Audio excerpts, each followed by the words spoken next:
Hey, what's up, everybody? It is Wednesday. I don't know, about 3:45 p.m. Eastern time, something like that. How y'all doing?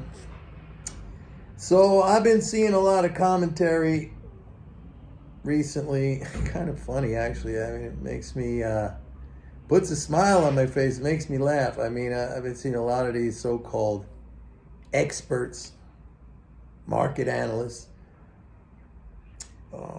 kind of scratching their head like, why is there such a big foreign demand for US Treasuries?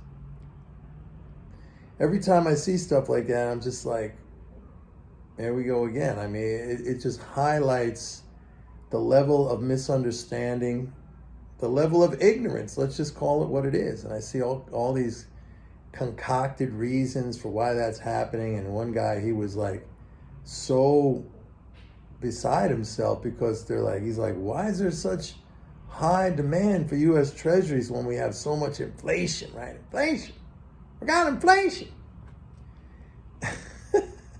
And there's a very simple answer for this.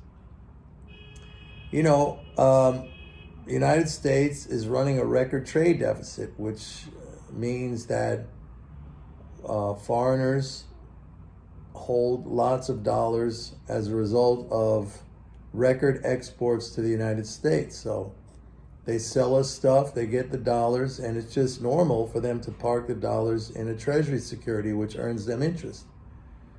It has nothing to do with inflation. If they were worried about inflation, if that was their primary concern, rather than growing their economy through exports to the United States, if inflation was their primary concern, then they would run trade surpluses with Japan. Low inflation.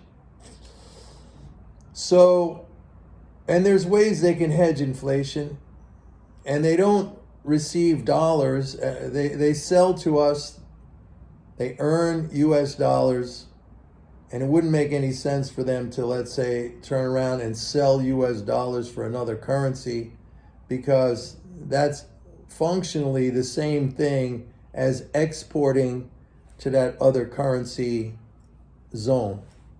Like if they sold dollars to get euro because they don't want the dollars because they're afraid of inflation, and now they have euro, I mean, that's functionally the same thing as running a trade surplus with Europe. So, I mean, they can do that if they want.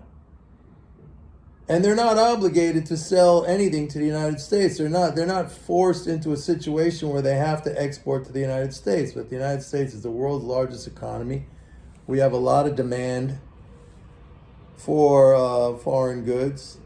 And so they're happy to do that. And they earn dollars. And if the United States is running a record trade deficits, another way of stating that is that foreign exports are running record surpluses with the United States, which means that they've earned record amounts of US dollars in that trade relationship. So they put the dollars, they don't just leave them sitting there in the bank earning nothing.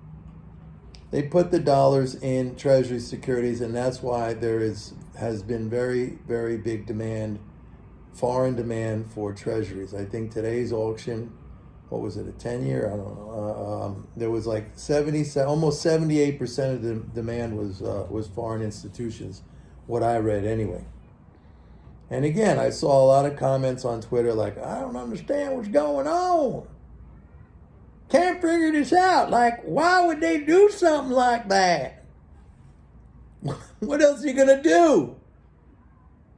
You have no choice. Like I said, they're not gonna export to earn dollars and then say, oh, we don't want these dollars, we want euros or Japanese yen instead. Well, if you want euros or Japanese yen instead, then you just run trade surpluses with the Eurozone or Japan. Come on, how hard is this stuff to figure out? Folks, seriously. All this stuff is very, very easy. The other thing I've been seeing a lot of recently, again, these are like these high-level Wall Street types. They've been around a long time. I've seen their names. You know, I've been in this industry for a long time, folks. And I know these guys. I've seen their names. You know, they held high positions at whatever, Goldman Sachs, Morgan Stanley, other places. And they're saying, like, can't figure this one out. It's another one, can't figure this one out. How come the Brazilian real, that's the Brazilian currency, is so weak after a year of, you know, constant rate hikes? So, like, wouldn't you go back to the drawing board and try to figure out, like, oh, my thesis is wrong? Because they're all expecting, hey, I guess the real should be much higher because you had 11 months straight of rate hikes, torrid, blistering rate hikes, and they still have high inflation and they have a weak currency. So, like, they're saying, all these very serious people are saying, like, can't figure this out.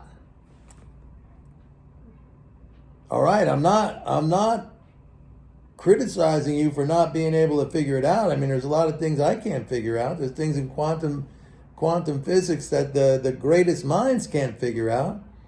But don't you go back and re-examine your thesis? Maybe there's something very simple in that you know you could isolate as, hey, I got that part of it wrong. Ah, yeah, rate hikes. Okay, that raises the general price level. That is inflationary, all else equal. Inflation's not good for a currency, right? Like this other guy saying, why are they investing in treasuries? We got high interest rates. So you'd think they would go back and they would examine that, but they don't do that kind of stuff. They don't do that kind of stuff. It's a kind of an institutional arrogance, I think. It's just kind of built in. It's just like, look, we're telling you this ought to be happening, and it's not. Now, we're not going to go back and re-examine our thesis because we know what we're talking about. We had fancy titles, position, you know, in our jobs, in our careers in the past. You know, don't question it.